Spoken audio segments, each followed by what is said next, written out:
Morning all. Well, we're at the mechanics again. We had the MOT done last week, but we had a couple of advisories. A ball joint and the shocks. Apparently the ball joint we're going to keep an eye on, but the shocks we're doing right now. So there's the guys there out there doing it. So while they're doing it, I just thought, Mark Kenny asked us a question. And he basically said, it's a good question, I thought it deserves a video on its own, like, you know. What to do if you turn up to a job and it's not what you think it is. So say for example, and it does happen, it's happened to me many a times, well, you're driving along in the Luton and there's a small van job come up. Once, my favourite one was one, I was up in Newcastle and one came up from Gateshead going back to Stansted. It was 250 miles. I quoted him £125 and I was 2 minutes away from it. Picked up a small box. I finished up an hour away from my house, but I got £125 for driving an hour away from my house.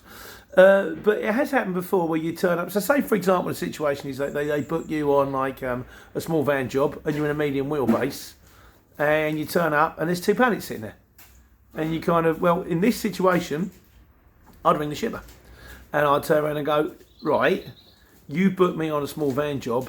This is not a small van job. It happened to one of our drivers this week. It was 2 pallets. It was like, 50 boxes on 2 pallets. You turn up, there were 50 boxes, but they weren't on 2 pallets. And I think it was upstairs. He had to move them all down. In all these situations, ring the shipper. And then the shipper can ring his customer. And then they can say to the customer, well, we've sent in you're in luck. We've sent in the right van. If we'd have sent in a small van, we'd have had to cancel it and then send in the medium wheelbase. As it is, you've got a medium wheelbase. But we ain't going to do it for that kind of money. If there's loading time involved, if you've got to move the boxes down 2 flights of stairs, you go, look, it's going to take me an hour. It's going to cost you 25 quid. When I get to the other side, if I've got to do the same again, it's going to cost you another 25 quid. But always tell them before it happens. There's absolutely no point in going, right, I've done it now. And I'd like some money, please, because you need to tell the shipper so the shipper can get to the customer. And if the customer says no, the shipper can go back to you and he can go, well, and you can turn around and go, well, I'm not doing it then. Or you can go, well, that's not reasonable. Or you can negotiate. Always negotiate. But the long and the short of it is, if you turn up to a job and the job is not what you thought it was going to be, first thing you should do is ring the shipper. And don't be, there's no reason to be, funny about it. You can say, right, just letting you know, you can be reasonable. Just put them in a picture.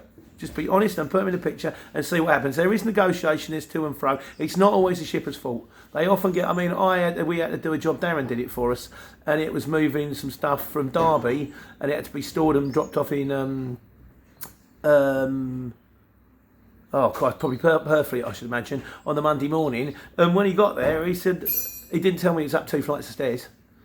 And I didn't know. I said I didn't know. So then I met our guy who's an end user. Who was starting to get, doing some work for him. And I said, Howard, yeah, my man didn't know it was up 2 flights of stairs. He said, I didn't know it was up 2 flights of stairs. So you have to talk to people. You have to communicate. Sometimes things get lost in translation. But the long and short of it is, if you turn up to a job and it's not what it says, ring the shipper. And if there's more work involved, ask them for some more money. They'll say yes or no and negotiate. Hope that helps. Right, that's it. I'm going to go and get these shocks done and then do my driveway. Hope you're well. And I'll probably post this next week because otherwise it's just a bit too much me, isn't it? Yeah, that's it. Take care, take money. Bye, guys.